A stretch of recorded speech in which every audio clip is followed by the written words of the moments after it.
Hi everyone, I'm Chris Van Dusen. I write and illustrate children's books. I'm going to read you another story today, but I'm not coming from my home. I'm out at our local ski area called the Camden Snow Bowl.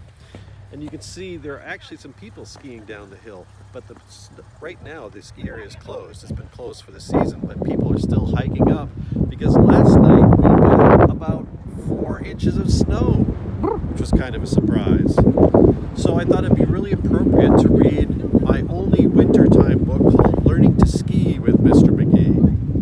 This is the third Mr. Magee book, and probably not the last though, so let's see what happens in Learning to Ski with Mr. Magee. One winter morning at 6:53, Mr. Magee and his little dog Dee woke to fresh snow and a beautiful sky and decided it's time to give skiing a try. It was just like this morning, we woke to fresh snow. Before we drive all the way up to Mount Snow, follow me, Dee. I know right where to go. Across from the house and just up the way is a great little hill with a view of the bay. We'll practice up there till we learn how to ski, then we'll head for the mountain, said Mr. Magee. A few minutes later, they came to a spot where nothing could get in their way, Magee thought. So he put on his skis, Dee hopped in the pack, and with poles in his hands and his dog on his back, he inched to the edge very slowly until his skis teeter-tottered, then started downhill.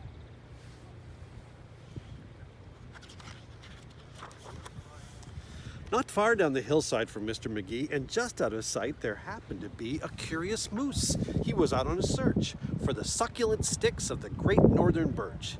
Then he spotted a tree, the biggest he'd seen, on the opposite side of a gaping ravine.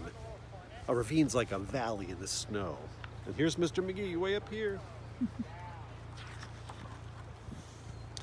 The moose turned around, and what did he see? Mr. Magee and his little dog Dee.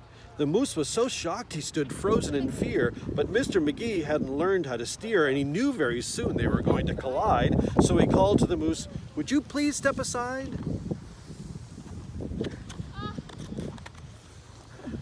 But the moose didn't move, so Magee yelled, "Duck!"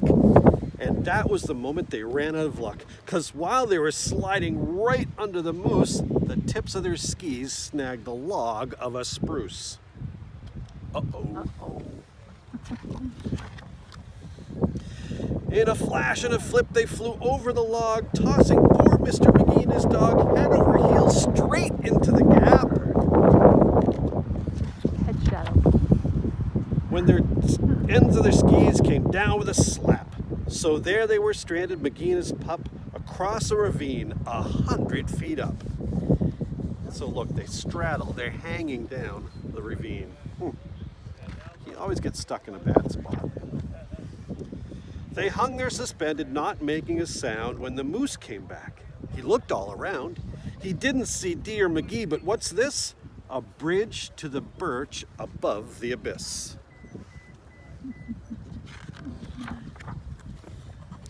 The moose took a step. He was steady and slow, but his weight caused the skis to sag and to bow. And when he looked down, his heart skipped a beat, for Mr. Magee was right under his feet. With a snort, the moose leapt. The skis went spring. They popped in the air with a zip and a zing, and up like a rocket shot Dee and Magee, landing feet first, just as safe as can be. So they popped right out. And look, the moose made it across the ravine. Well, that was exciting, said Mr. Magee, but I'm not really sure we learned how to ski. I think that I might need a lesson or two. I think that perhaps it's the best thing to do. And when we get home, he said with a smile, we'll let someone else use the skis for a while. See how he built a snowman right on top of his skis? I was at a school recently, and one of the kids I met said, the next Mr. Magee book should be the snowman skiing off on the skis, and all the trouble he could get into. Anyway, I hope you enjoyed this story.